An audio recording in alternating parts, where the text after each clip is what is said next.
Вся психология за 1 минуту. Ты – это твои мысли. Думай дерьмово, жизнь будет дерьмом. Эмоции – это не враг, а компас. Злость – значит границы нарушены. Страх – значит важно.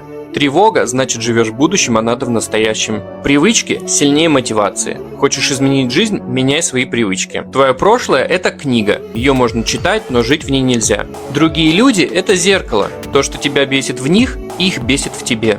Контроль – это иллюзия. Все, что ты можешь контролировать – это свои решения. Кратко, ты архитектор. Ты строишь свою жизнь из мыслей, чувств и решений.